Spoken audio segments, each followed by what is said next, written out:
அச்சாரம் டிவி நேயர்களுக்கு வணக்கம். இன்று நாம் பார்க்க திரைவிமர்சனம் தனுஷின் இட்லி கடை.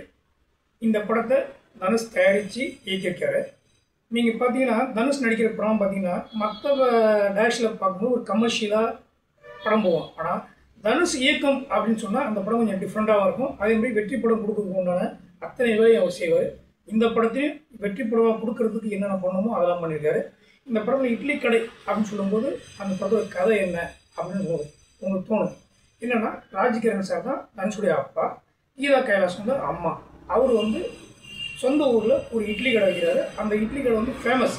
அவருடைய இட்லி அந்த ஊரே வந்து அந்த இட்லி கடை தான் சாப்பிடும். அப்படி இருக்கும்போது பையனும் வந்து தனுஷ் வந்து ராஜ்கிரண் பையனாக இருக்கும்போது படிக்கும்போதே அப்பா மாதிரி நம்மளும் வந்து இந்த சமையல் கலை நிபுணராகவும் படிக்கிறாரு. படித்து முடிச்சுட்டு அப்பா கிட்ட சொல்கிறாங்களோ, அப்பா நான் வந்து மற்றவங்க மாதிரி நானும் வெளியூர் போய் சம்பாதிக்கிறேன் அப்படின்றாரு.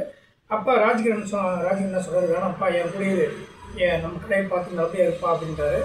பையனை வந்து விட்டு போக மனசு இல்லை, நீ இந்த ஊர்லேயே இருந்துக்கிட்டு நம்ம மண்ணையும் நம்ம கடையும் பார்த்துட்டு இருக்கிறான்றாரு. ஆனால் இருந்தாலும் அப்பா தயவு செய்து என்னை வெளியூர் விடுப்பான்றாரு. இதையும் மீறி சென்னை கிளம்புறாரு.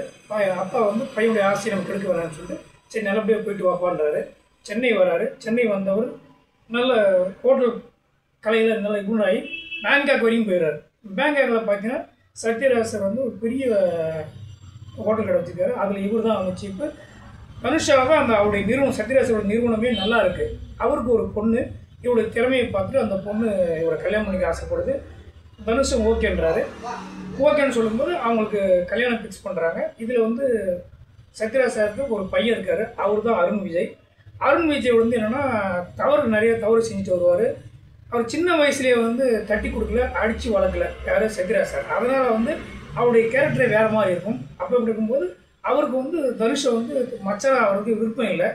ஆனால் இருந்தாலும் சத்யராஜும் தங்கச்சியும் சொல்லுங்க சரி ஓகே அப்படின்னு சொல்லி அக்செப்ட் பண்ணுறாரு.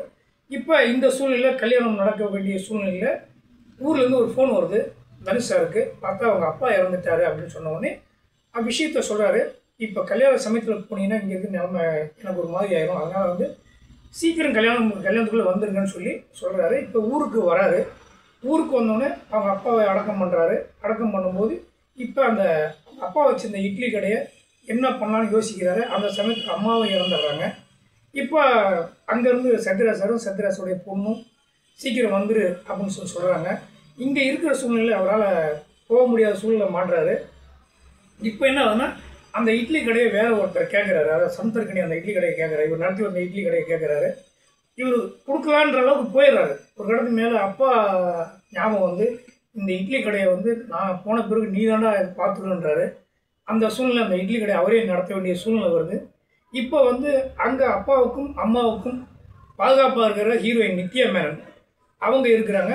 இவர் தான் எல்லாத்தையும் அவங்க தான் அவரையும் பார்த்துக்கிறாங்க, தனுஷையும் பார்த்துக்கிறாங்க. இப்போ ஏற்பட்ட சூழ்நிலை இப்போ நித்யாமன் அவரோட சேர்ந்து அந்த இட்லி கடையை நடத்த வேண்டிய சூழ்நிலை வருது. நடத்த வேண்டிய சூழ்நிலை வரும்போது இவர் நடத்துகிற அந்த இட்லி கடையை மக்கள் யாரும் சரியாக சாப்பிட மாட்டுறாங்க. ஏன்னா அந்த பக்குவம் இல்லாதால அவங்க அப்பாவுடைய பக்குவம் இல்லைன்னு சொல்லும்போது வெக்ஸ் ஆகிறாரு. ஒரு கடத்துக்கு மேலே கஷ்டப்படுறாரு. கஷ்டப்பட்டு அப்பாவோட இந்த சுவையை கொண்டு வந்து மறுபடியும் அந்த இட்லி கடைக்கு மக்களை வர வைக்கிறாங்க.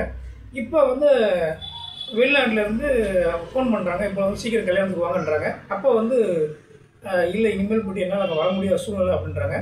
அப்பா வந்து அருண் விஜய் என்ன சொல்கிறாப்புல, நான் அப்பயே சொன்னேன் கேட்கல நீங்கள், நான் போய் அவனை அடித்து இழுத்துட்டு வரேன் அப்படின்னு சொல்லிட்டு அப்பாவுடைய மானத்தை காப்பாற்றும் தங்கச்சிக்கு கல்யாணம் பண்ணணும்னு சொல்லிட்டு அருண் விஜய் இங்கே வராரு. வந்தவுடனே தனுஷை மீட் பண்ணுறாப்புல கிளம்பு அப்படின்னு அவர் ஆக்சுவலாக சத்யராஜ் சார் வந்து கூப்பிடுறது வராமல் இவர் வந்து இவருக்கும் அவருக்கும் சின்ன ஒரு பகை இருக்குது. நான் வந்ததே உன் மூஞ்சி உடைக்கதாண்டா அப்படின்னு சொல்லிட்டு இவர் ஃபைட் பண்ணுறாரு. ஃபைட் பண்ணும்போது தனுஷ் வந்து அது வரைக்கும் அமைதியே அந்த தனுஷ் அவரை குழந்துறாரு. அவருக்கு கட்டு போடுற சூழ்நிலை ஹாஸ்பிட்டலில் படுத்துறாரு. இப்போ அவன் சத்யராஜ் வந்து தன் பையனை அடித்து வளர்க்க அந்த பையன் வந்து இந்த நேரம் இருக்கானே அவன் அடிச்சிட்டானேன்னு அவர் கோவம் வருது. இப்போ அருண் விஜய்க்கு சொல்லும்போது இல்லை குணமாகி அவனை அழிக்கிறதா என்னுடைய வேலைன்றாரு. குணம் ஆகிறாரு. குணமாகி திருப்பி தனுஷ் அடிக்கிறாரு. அடித்து துப்பாக்கியில் அவரை சுடுறாங்க. அதுக்கு பிறகு தனுஷ் செத்தாரா, செத்து மீண்டு வந்தாரா, அதுக்கு பிறகு என்ன நடக்குங்கிறத ஒரு ஃபீல் குட் மூவி மாதிரி சுவாரஸ்யமாக தனுஷ் சார் சொல்லியிருக்காரு. முன்னாடியே சொன்னால தனுஷ் வந்து எப்பயுமே அவருடைய இயக்கத்தில் வரும்போது அந்த படம் வந்து ஒரு ஃபீல் குட் மூவியாக எல்லோரும் ரசிக்கிற மாதிரி நல்லபடியாக இருக்கும். அதுதான் இந்த படத்தில் அவர் கொடுத்துருக்காரு. இந்த படத்தை பொறுத்தளவு பார்த்தீங்கன்னா இசை வந்து ஜிவி பிரகாஷ்குமார். தனுஷோடைய அந்த கதைக்கு ஏற்ற மாதிரி அழகாக பாடல்களையும் சரி கதை அமைப்புக்கு ஏற்ற மாதிரி நல்ல மியூசிக் பண்ணியிருக்காரு.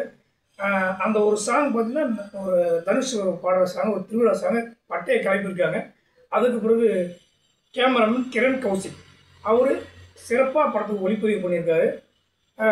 தனுஷ் வந்து அவருடைய இயக்கம் மறுபடியும் என்ன சொல்ல வரணும்னா, தனுஷ் படத்தை பார்க்குறவங்க பார்த்துருப்பீங்க. இது கூட அவருடைய இயக்கத்தில் வந்து எல்லாமே வெற்றி படமாக தான் கொடுத்துருக்காரு. அந்த வகையில் இதுவும் ஒரு வெற்றி படம் தான். இது நம்ம எல்லோரும் ஃபேமிலியோடு பார்க்கக்கூடிய அழகான கமர்ஷியலான எலிமெண்ட் தான் இந்த படம். இதை பொறுத்தவரை அச்சாரம் இந்த படத்தை வந்து தனுஷ் சார் நினச்சாருன்னா ஒரு கமர்ஷியலாக வேறு மாதிரி படமாக எடுக்கலாம். அது மாதிரி இல்லாமல் எப்பயுமே அவர் பாணி வந்து ஒரு நல்ல கதையை எல்லோரும் பார்க்க முடியாது கொடுக்கணுங்கிறது தான் அவருடைய இயல்பான கேரக்டர். அதை இந்த படத்துலையும் நல்லபடியாக செஞ்சுருக்காரு. நம்ம நேயர்களுக்கு என்ன சொல்கிறோம்னா, இந்த படம் நல்ல படம், நீங்கள் ஃபேமிலியோடு போய் பார்க்கலாம், அவசியம் பாருங்கள். என்னுடைய ரேட்டிங் என்னென்னா 5க்கு இந்த படம் 4.5 ரேட்டு கொடுக்குறேன். இந்த படம் அருமையான படம், அவசியம் குடும்பத்தோடு பாருங்கள். நன்றி, வணக்கம்.